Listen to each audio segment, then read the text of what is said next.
Sahabat Kompas.com, Timnas Indonesia akan bertanding untuk kali pertama di putaran ketiga kualifikasi Piala Dunia Zona Asia. Garuda akan bertanding melawan Green Falcons di Jeddah, Arab Saudi pada pertandingan yang akan bergulir pada hari Jumat tanggal 6 September pukul 1 dini hari WIB.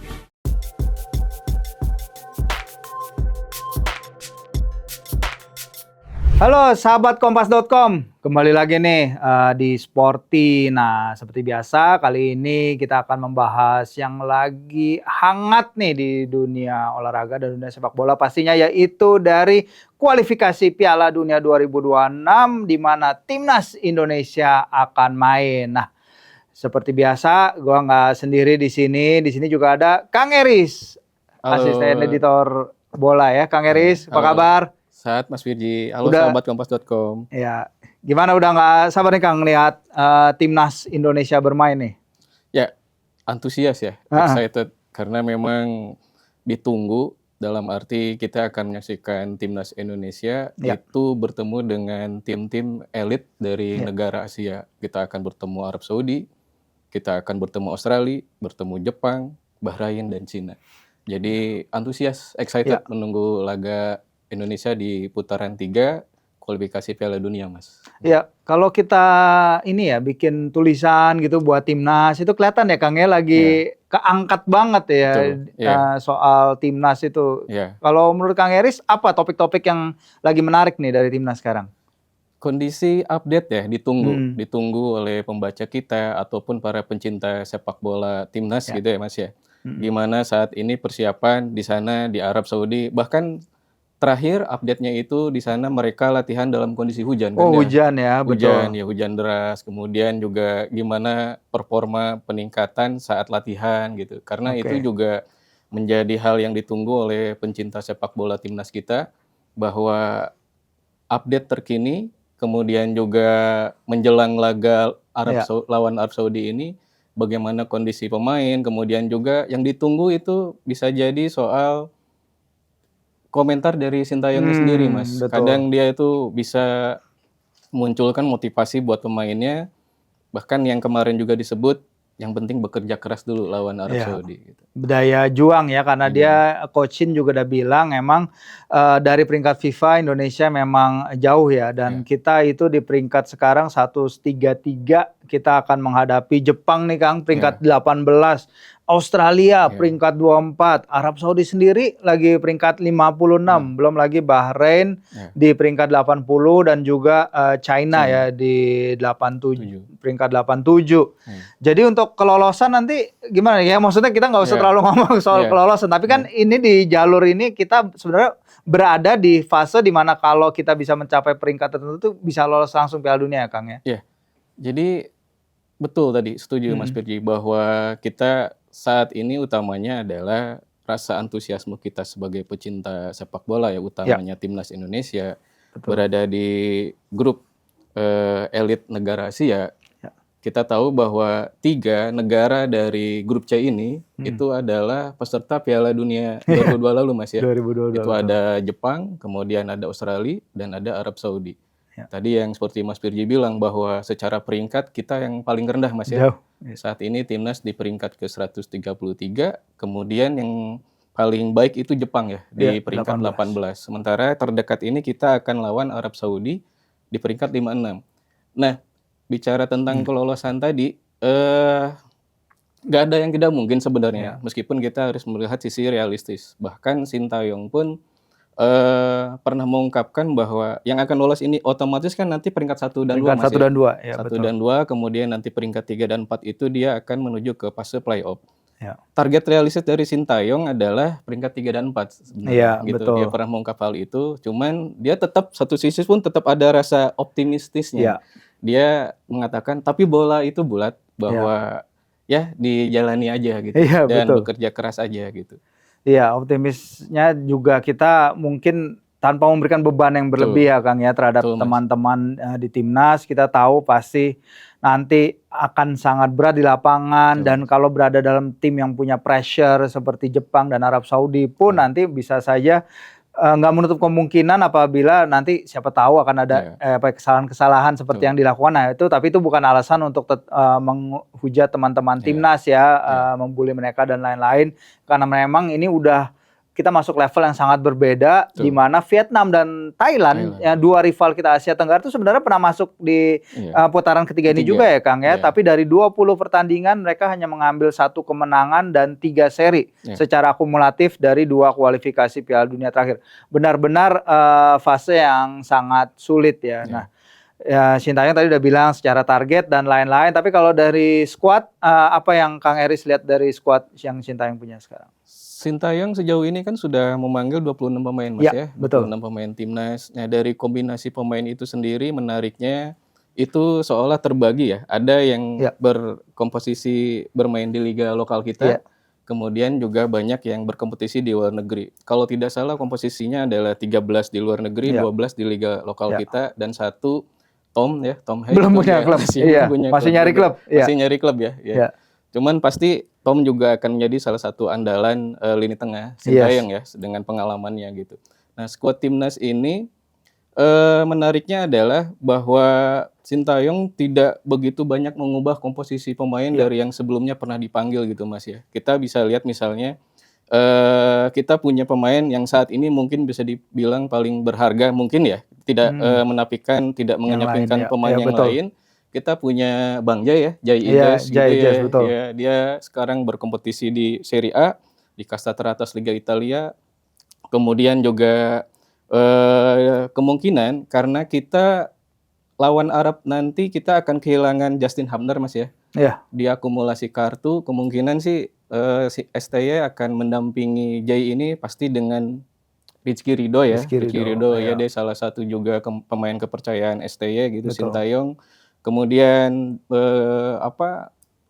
kita juga bisa melihat dengan adanya pemanggilan Calvin Verdong Mas ya. Calvin Verdong, saya pikir dia udah main sekali ya Kang ya bagi timnas, mainnya lumayan. Akselerasinya juga cukup oke. Membantu serangannya tinggi banget ya naik ya dia. Eksplosif gitu ya. Kemudian yang jadi perhatian juga dia punya crossing yang sangat baik Mas ya. Umpan silangnya itu oke gitu.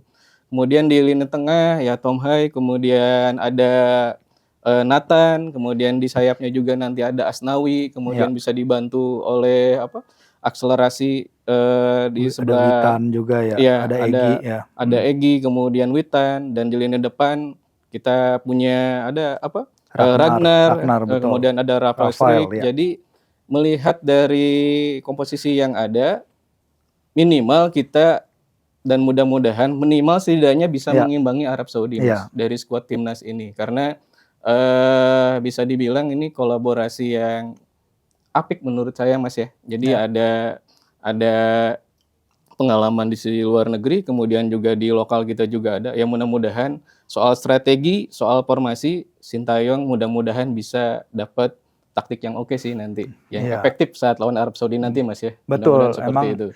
Nyari balance ya untuk keluar nggak terlalu terburu-buru dan hati-hati di transisi. Karena kita tahu sebenarnya ketika kita menghadapi Irak pun di Basra kan kita sempat 1-1 dulu ya sebelum akhirnya Irak bisa mencetak 4 gol di babak kedua gitu. Jadi ini yang harus kita waspadai. Tapi tadi Kang Eris juga udah bilang Tom Hai itu 29 tahun, dia adalah pemain tertua di skuad ini sebenarnya ya. Jadi si Coach Shin nggak bawa pemain lebih dari 30 tahun dan termuda tentu saja masih Marcelino Ferdinand 19, ada Hoki juga, Hoki 20 tahun. Yang menarik juga Ricky Kambuaya, dia juga kembali dipanggil, walaupun Ricky masih, kalau gue bilang masih harus menemukan kembali permainan di timnas seperti yang dia lakukan di Piala AFF 2020 Kang. Tapi yang paling menarik tentu saja nama di bawah Mistar nih Kang, Martin Paes. Gimana tuh Kang Eris?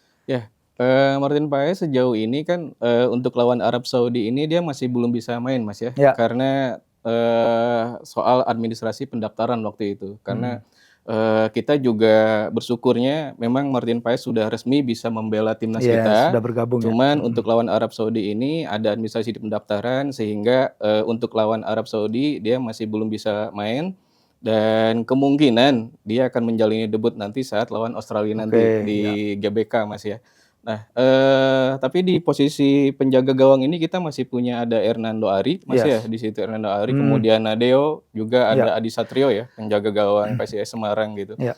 Kemungkinan besar karena selama ini saat timnas main itu posisi penjaga gawang Si Hernando Hernando Ari, ya Mas ya, betul. Walaupun penjaga gawang emang Persebaya terakhir ini dia sempat ini ya sempat ya kesalahan sayang lagi banget. ya Iya. melakukan kesalahan blunder itu, Mas ya. Irak. Jadi ya, kemungkinan antara penjaga gawang ini ya antara Hernando Ari itu, Mas, kemungkinan. Iya, kayak Nadeo juga sebenarnya kita lihat ya dia bersama Borneo juga tahun ini bagus ya Kang Bagus ya, ya, betul. beberapa kali penyelamatan hebat. Dia kalau soal shot stopping gitu-gitu bagus sih kalau Nadeo sih nggak Iya, diragukan ya. Jadi kita betul. akan lihat nih apakah Hernando yang terus dapat kepercayaan, apakah si Nadeo mungkin dapat juga kans untuk Betul. bermain. Tapi kalau kita lihat Martin Paes sebenarnya yang ditunggu ya mungkin nanti ya di Iya. pertandingan kedua kita akan lihat sahabat Kompas.com dia musim ini memang udah bermain 26 kali bagi FC Dallas. Dia bermain 26 laga, kebobolan 42 gol emang banyak, tapi dia punya save percentage itu 73,6% yang salah satu tertinggi di liga sebenarnya Kang di MLS. Jumlah penyelamatan dia sebenarnya 102 save dari 26 laga itu adalah yang kedua tertinggi di MLS. Jadi ini kita berbicara kiper yang benar-benar udah teruji di Mas ya. level sepak bola yang lebih tinggi. Jadi pasti teman-teman yang lain juga mengharapkan ya bagaimana kita lihat performansnya Martin karena memang kalau di sosial media dia udah tampil nih di sosial medianya IG di ini ya bagi timnas sendiri. Jadi kalau soal sorotan itu ya Kang, kalau lini depan? Lini depan timnas kerjasama antara Marcelino Ferdinand, kemudian dengan Rafael Struijk dan Ragnar Oratmangun ini kemungkinan dipercaya oleh Sintayong di lini depan, kemungkinan Mas ya. Meskipun kita masih ada Ramadan Sananta, kemudian juga kita masih punya Hoki Caraka tadi Mas. Cuman Trisula di sini STY kemungkinan akan memasang Marcelino Ferdinand, kemudian Ragnar Oratmangun ini sebenarnya dia punya daya jelajah yang tinggi di sayap, cuman STY kadang dia karena memang di timnas ini perlu kita akui kita masih punya benar-benar nomor 9 yang benar-benar efektif Mas ya, yang bisa membunuh gitu istilahnya. Kita Dimas ya. Model seperti itu ya, yang ada satu peluang satu gol misalnya. Nah, kita masih belum punya yang bisa mematikan atau membunuh seperti itu. Jadi masih pergerakan-pergerakan, menusuk dan segala macam, kemungkinan sih ya tadi Marcelo Ferdinand, kemudian Rafael Struijk, kemudian berkolaborasi dengan Ragnar Oratmangun gitu Mas. Benar ya dari sisi sayap ya. Untuk pekerjaan penyerang timnas akan berat juga nih ya karena kita lihat Dimas dan Ramadan dan juga Hoki harus menghadapi kemungkinan kalau kita bicara timnas Arab Saudi itu ada pemain the back bernama Saud Abdul Hamid. Dia itu pemain Arab Saudi pertama yang dikontrak secara permanen oleh tim di 5 liga besar Italia ketika dia bermain bagi di bursa transfer ini dia baru direkrut oleh AS Roma. Jadi mungkin Kang Eris ada insight sedikit soal tim Arab Saudi ini Kang, bagaimana mereka? Betul Mas, tadi mengenai skuad timnas Arab Saudi ini itu salah satu yang tadi Mas Firji sebutkan soal Saud Abdul Hamid ini Mas ya. Dia memang direkrut oleh AS Roma dan dia menjadi salah satu pemain saat Piala Dunia 2002 lalu Mas. Itu kalau tidak salah dia tak tergantikan Mas ya. Jadi si Saud Abdul Hamid ini memang menjadi andalan juga di barisan pertahanan Arab Saudi. Selain juga pergerakannya juga dia cukup oke Mas. Nah itu bisa menjadi perhatian buat skuad kita nanti Mas, Saud Abdul Hamid ini. Kemudian juga bicara ke depan terkait ancaman bagi timnas Mas ya dari skuad Arab Saudi ini, kita juga perlu hati-hati dengan sosok yang saat Piala Dunia 2002 lalu itu menjebol gawang Argentina Mas ya.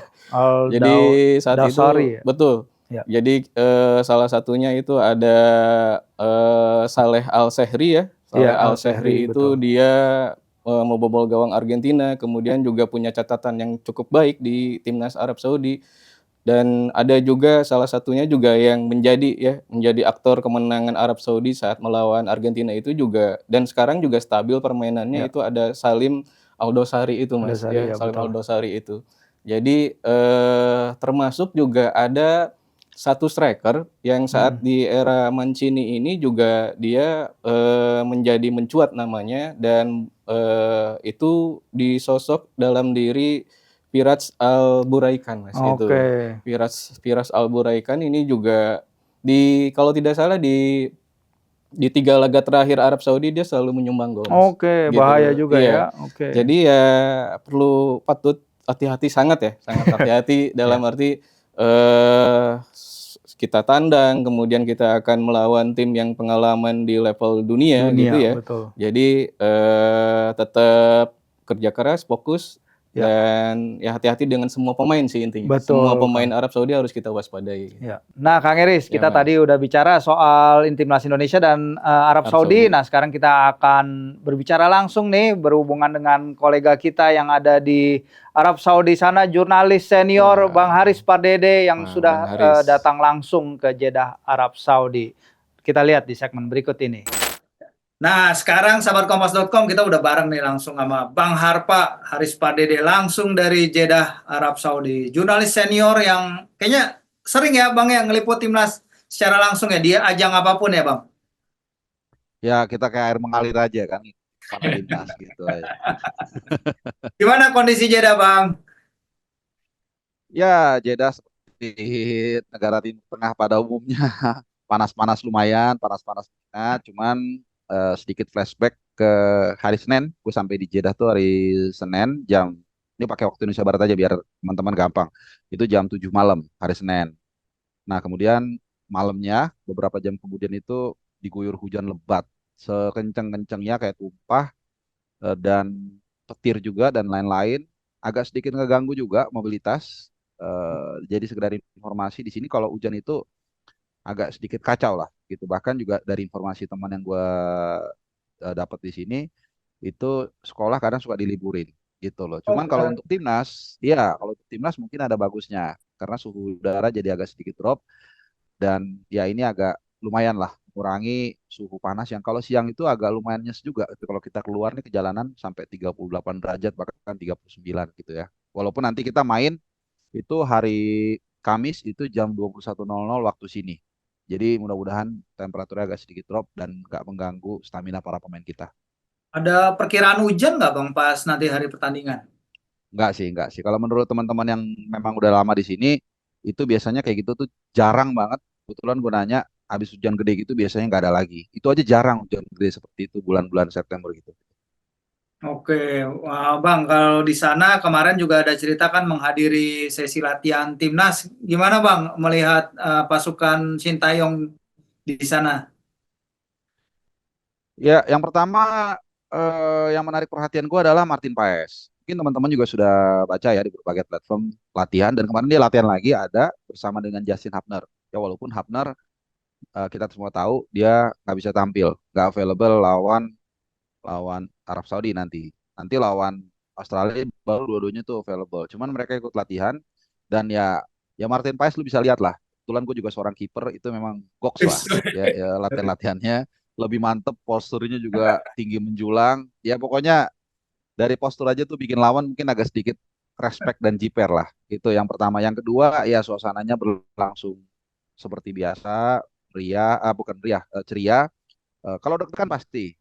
Karena berkali-kali gue bilang kayaknya yang deg-degan ya kita yang nonton aja deg-degan menyambut hari bersejarah ini ya, terlepas dari hasilnya, apalagi para pemain. Nah makanya dengan teman-teman gue bilang, nah peran pelatih ini sangat penting. Peran pelatih itu sangat penting untuk membuat mereka itu tidak nervous. Nah ini yang apalagi ini kan rata-rata kalau ditarik usianya kan cukup muda. Jadi pasti mereka butuh butuh suntikan motivasi seperti itu. Jadi intinya latihan bugar 100% kemarin. Meskipun kadang-kadang agak terlalu keras juga tuh. Ivar Jenner sempat benturan. Sedikit dia pegang mukanya begini. Ya cuman kita sempat ini juga dengan teman-teman konjen itu. Wah lu jangan terlalu semangat nih nanti. Takutnya pas harinya malah kenapa-kenapa gitu. Cuman ya alhamdulillah kemarin nggak ada masalah apa-apa lancar. Oke, kalau secara tadi kan Bang Harpo udah bilang nih secara usia masih muda ya. Yang tertua Ya, kan emang Tom Hai ya, 29 tahun. Ada ya. nggak sih satu dua figure yang mungkin kayak teman-teman jadiin acuan gitu di lapangan yang para pemain timnas jadiin acuan di antara mereka sendiri? Kayaknya enggak sih ya. Maksudnya bukan nggak ada. Cuman cair-cair aja. Malah kalau kita mungkin ngelihat ngelihat beberapa ada video cuplikan tuh kayak si Egi bercanda sama si Ragnar, dia dikerjain terus dia teriak botak loh gitu kira-kira gitu. Jadi menurut gue sih malah bagus sih. Jadi kolektif, nggak ada yang terlalu kayak gimana-gimana gitu ya. Satu terlalu dituakan. Jadi ya gue rasa enggak lah, nggak ada yang terlalu gitu-gitu amat gitu. Aman. Jadi aura yang Bang Harpal lihat tuh kemarin dari latihan positif gitu Bang ya. Dari wajah-wajah aura skuad pemain tuh gimana Bang saat latihan Ya kemarin? kalau wajah-wajahnya sih ya kelihatannya biasa-biasa aja ya. Cuman kita kan nggak tahu ya dalam hati mereka. Itu yang gue bilang tadi, eh, pasti tetaplah mereka itu deg-degan segala macam. Cuman ya inilah mungkin gunanya para pemain diaspora. Bagaimanapun juga mereka Betul. sudah lama merumput di Eropa ya dengan situasi yang lebih kompetitif. Jadi gue rasa ini juga salah satu modal ya untuk membuat teman-teman kita mentalnya juga yang lain terangkat. Gue bukan mendowngrade teman-teman yang merumput di Liga 1, tapi bagaimanapun juga pengalaman mereka yang tampil di luar ini sangat membantu untuk mendongkrak mental mereka tidak takut menghadapi Arab Saudi. Dan sedikit mungkin kalau kita flashback juga dengan rangkaian hasil positif ya di Piala Asia Senior di U23 kita bisa dengan cantik mengalahkan Jordania, terus kemudian juga kemarin di kelas usia kita juga kelihatan bisa mengalahkan Argentina. Jadi gue lihat serangkaian istilahnya kalau gue bilang mentalitas kita itu grade-nya udah naik. Jadi ini sangat penting menghadapi Arab Saudi yang gue dengar-dengar mereka juga worried juga ya. Worried juga meskipun kadang-kadang mereka juga underestimate. Jadi gue senang sebenarnya kalau mereka underestimate. Jadi kalau di Dapat teori indikasinya mereka underestimate gimana, Bang? ya dari beberapa diaspora di sini mereka Oh, cerita teman-temannya itu bilang wah Arab Saudi bakal menang 3-0, bakal menang. Wah, gue bilang bagus itu. Karena di teori perang tuh teori Sun Tzu, ketika kita kuat harus terlihat lemah di lawan. Kalau Ya. kita lemah, justru kita harus dilihat seolah-olah kuat oleh lawan. Jadi ketika kita sekarang sudah terupgrade kualitasnya dengan berbagai pemain diaspora dan lain-lain, kita justru berharap mereka berpikir kita lemah supaya mereka lengah. Nah itu kira-kira ininya gambarannya. Dari latihan kemarin Bang ada yang mencuri perhatian Bang Harpa mungkin dari apa yang dilakukan Sintayong misalnya Bang? atau di drill-drill Drillnya spesifik gitu spesifik ya. ya, yang disiapkan. Uh, ya ada sih, cuma kayaknya gue nggak bisa ceritain di sini ya Asik. karena kenapa bukan apa-apa karena gini, karena itu gue lihat ketika setelah latihan itu quote by quote tertutup. Jadi kita dikasih kesempatan sebenarnya tetap ada di situ tapi nggak boleh ngerekam karena itu yang gue bilang sudah mulai taktikal, udah kelihatan lah ada Hmm. beberapa apa pemain yang memang kelihatannya ada spesifik nih tugasnya. Cuman ya kalau gue kasih tahu nanti berarti gue bocorin rahasia negara dong. Jangan dong. Siapa tahu nanti ada pendukung Saudi lagi nonton nanti dia kasih tahu ke Mancini kan, jangan. Nge-spill ya, soalnya penonton YouTube channelnya Bang Harpa juga dari berbagai negara nih. Kita respect juga nih sama Bang Harpa, pengikutnya banyak. Kalau Tenang aja. dari Arab Saudi sendiri Bang, selain tadi cerita dari teman-teman diaspora yang kayak Ya. teman-temannya merasa yakin banget nih, kepercayaan mereka terhadap Mancini itu emang segitunya Bang ya? Nah, ini memang pertanyaan jurnalis berkelas nih, gawat nih, langsung tajam dia, bikin gue ini juga. Jadi gini, kemarin gue dua tiga kali lah naik naik taksi, jadi iseng-iseng lah, pertanyaan-pertanyaan kita standar lah, Bro Firzi juga tahu lah. Eh, jadi gue nanya nih, gimana menurut kalian Mancini? Gitu. Dia langsung bikin gini, Gitu. Oh iya. langsung bikin gitu. Ada yang satu lagi nggak yakin, bahkan dengan bahasa Inggris yang agak terbata-bata, ya dia bilang dia lebih suka pelatih yang sebelumnya. Siapa Reinhardt ya kalau nggak salah ya, Hervé Renard. Reinhardt yang Putih ngalahin putih kan Argentina ya, yang di kalian Argentina. ah, dan kita sama-sama sepakat juga apa kita senang lah ngelihat speech dia di ruang ganti yang terkenal itu kan, Ya, sebelum apa pas half time ya gitu segala macam. Jadi ya, kalau kita lihat sebenarnya mereka lagi shaky juga nih. Bahkan kalau kita sedikit mundur ke round 2, waktu lawan Tajikistan itu paling kelihatan banget. Dia menang, tapi mereka diserang terus. Jadi memang Arab Saudi ini nggak terlalu kuat. Dan ya ini benar kesempatan mungkin buat kita mencuri one historic point. Ya kalau bisa. Tentu dalam hati kecil kita semuanya dalam hati, kalau bisa menang. Pasti gitu kan. Kalau bisa menang ya kenapa enggak gitu. Tapi kalau kita mau sedikit realistis, dan gua rasa semua kita kalau keluar dari keinginan yang agak kita umpetin tuh mau menang, pasti kita pikir ya udahlah 1 poin juga alhamdulillah kita udah senang. Pasti begitu. Cuman kalau dikasih menang bonus ya kenapa enggak gitu? Karena mungkin ini salah satu kesempatan terbaik kita untuk bisa mengalahkan Arab Saudi di kandang walaupun nggak gampang ya. Karena setahu gua mereka nggak pernah kalah di King Abdullah Sport City. Iya. Tapi kalau emang benar reaksi para penonton gitu ya kepada Mancini Ya, seperti Bang Arpa cerita, memang kalau misalnya Indonesia syukur-syukur nih bisa dapat gol pertama, itu mood di ya. stadion bisa berubah ya Bang ya. Wah, gok sih itu benar. Memang ada beberapa analis mengatakan kelihatannya mereka udah pasti hampir langsung nekat kita lah. Jadi kemungkinan kita akan lebih bertahan, cuman gak parkir bus. Karena kita juga punya mindset dalam beberapa tahun ini bukan parkir bus lagi totally ya. Karena kita punya kapasitas. Wah itu kalau kita bisa kemudian manfaatin kelengahan mereka, which is kalau tim yang menyerang, yang tim yang superior, kemudian gagal mencetak gol, katakanlah dalam satu babak, pressure ada dari mereka. Nah ini jadi mindset juga nih, apa Cywar juga yang mungkin bisa dimanfaatkan oleh Sintayong. Dan yang kedua, menurut gua kalau informasi yang gue dapat ini stadion ini nggak akan full. Stadion Oke. ini kapasitasnya kalau nggak salah 50-60 ribu dan eh, ya, Saudi itu nggak terlalu mereka nggak terlalu apa ya nggak terlalu bakalan memenuhi stadion untuk nonton tim nasional mereka nggak kayak kita lah kita di GBK nanti udah pasti full mereka nggak jadi gue mau bilang kesempatan buat kita untuk sedikit memerahkan 1 atau 2 section di King Abdullah Sport City untuk memompas semangat Tom Hai dan kawan-kawan. Oke. Kalau kalau dari teman-teman diaspora di sana bagaimana Bang? Kalau dari diaspora Indonesia tuh kira-kira udah ada yang udah tahu belum ada banyak apa enggak yang akan datang ke stadion? Ke stadion. Oh banyak. Udah pasti kan jujur waktu itu gue sempat beli tiketnya juga untuk backup ya kalau Akda dapat. Itu cepet habis dan cuma di satu section. Nah malah mereka mengakali nih. Mereka ngakalin beli. Jadi kalau kita beli tiket itu, kalau nggak salah di Webook deh, di Webook. Itu kita harus ngasih tahu dulu kita fans apa. Misalnya fans Indonesia langsung keluar kan ininya, apa namanya alokasi kursinya itu hanya sedikit segini. Nah itu udah habis. Nah apa yang bisa mereka lakukan sekarang yang menonton ke stadion, mereka masuk sebagai supporter Saudi supaya mereka dapat Oh, alokasi bangkunya Saudi. Cuman dipilih yang sectionnya samping-sampingan sama sectionnya kita supaya apa namanya nyambung gitu. Atau beli yang kelas VIP. Di sini namanya gold sama silver sama gold. Nah itu kayak VIP-nya kita kan biasanya campur ya. Final Liga Champions atau apapun biasanya yang VIP itu campur. Tapi di situ pasti militansinya nggak sekuat dan senyaring kalau kita tadi gabung dengan section W tadi gitu. Jadi pasti banyak yang datang fans Indonesia ini. Oh, jadi nice. kemungkinan juga supporter kita di sana bisa banyak Bang ya, ada kemungkinan ke sana ya. Ya lumayan banyak walaupun ya itu tadi ya mungkin terkonsentrasi di satu titik ya. Nggak terlalu nyebar lah.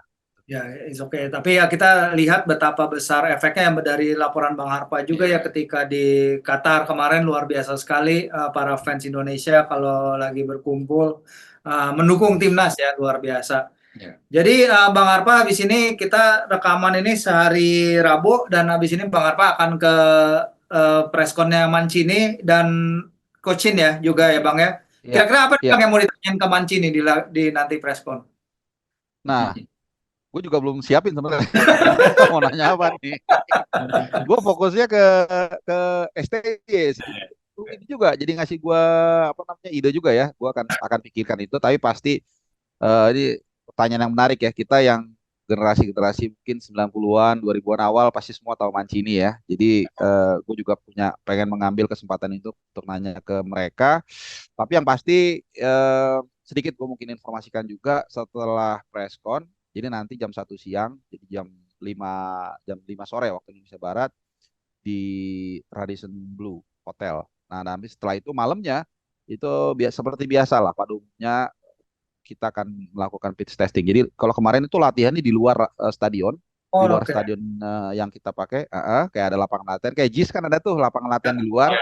Nah, seperti itu kemarin-kemarin itu. Nah, sekarang hari-hari Hamin 1 itu kita akan langsung nyoba lapangan yang akan kita gunakan. Jadi ini akan apa namanya akan sangat menarik ya karena pemain juga akan beradaptasi dengan. Oke, Bang, soal Mancini kan Mancini itu sebenarnya pernah main tuh di Indonesia di Teladan ketika itu tahun 96. Waktu itu Sampdoria dia jadi Iya, kapten Sampdoria ketika menghadapi timnas Indonesia tuh. Mungkin itu Bang, coba masih inget nggak dia main Coba dan ditanya. kenangan dia terhadap Indonesia ya mungkin ya Bang. Oke, terima kasih Bro Firzi. Nanti akan gue coba tanyain itu aja, biar nggak terlalu serius banget ya. Oke, oke, siap. Iya, Siapa tahu ada replay yang menarik kan dari dia kan? iya, betul. Oke, siap. Kenangan. Nanti Siapa tahu dia thank you, thank you. makan apa di Medan biasanya. Makan durian, Makan durian. Nah, iya betul. Benar. Siapa tahu dia Ah, makan durian nggak akan terlupakan dia. Oke. Terakhir ya Bang Harpa, ya, prediksi atau ada pesan lain buat sahabat Kompas.com semua? oke. Yang pertama buat sahabat Kompas.com dan juga seluruh pecinta timnas, dukung timnas kita dengan sebaik-baiknya. Kalau ada yang kurang, koreksi, bukan menghujat. Itu yang pertama. Yang kedua, soal pertandingan besok, gua rasa from the deepest of my heart, gue cuma berharap we will have one historic point. Karena ini adalah pertama dalam sejarah kita akan menapaki tahapan yang paling jauh, yang paling tinggi. Jadi gua rasa kalau kita bisa pulang dapat 1 poin, menurut gua itu bukan yang paling kita harapkan, tapi yang paling kita butuhkan. Kenapa? Semua kita mau 3 poin, tapi kalau 3 poin, ya syukur alhamdulillah ya. Cuman gua agak takut kita terlalu over ekspektasi. Nah, betul. Ya. Bukannya nggak mau, nggak. Jangan salah tangkap ya. Tapi kalau 1 poin kayaknya kita bisa pulang dengan kepala tegak, tapi juga dengan ekspektasi yang terukur gitu. Tapi ya walau alam, pokoknya nanti ya kita dukung. Yang penting mereka bermain yang terbaik. Ya udah, kita akan support dan berterima kasih kepada mereka yang sudah berjuang. Udah itu aja. Siap, mantap Bang Harpa. Terima kasih udah ngobrol-ngobrol sore ini bersama Kompas.com. Bagi sahabat Kompas.com juga jangan lupa untuk follow YouTube Bung Harpa ya, @Bung Harpa. Nih, mantap bisa Oke. lihat semua update-update terbaru juga dari Bung Harpanya langsung. Terima kasih waktunya Bang Terima Harpa. kasih Bang Harpa. Sama-sama. Thank you semua, Mas Sehat-sehat Heris, di sana, juga Bang. Bro Firzi ya. Ya. Ya, itu tadi sahabat Kompas.com, bincang-bincang seru kita bersama Bang Harpa. Nah, terakhir nih Kang Eris, Ya. prediksi pertandingan gimana? Ya, prediksi buat timnas lawan Arab Saudi ini laga perdana kita di putaran 3 kualifikasi Piala Dunia. Sebenarnya bisa mengimbangi itu Ya. udah sangat baik, Mas. Udah sangat baik kalau misalnya kita bisa mendapat hasil imbang di sana. Yang pasti ini laga berat, kita tandang, kemudian juga akan melawan tim yang memang sudah langganan ke Piala Langganan, Dunia.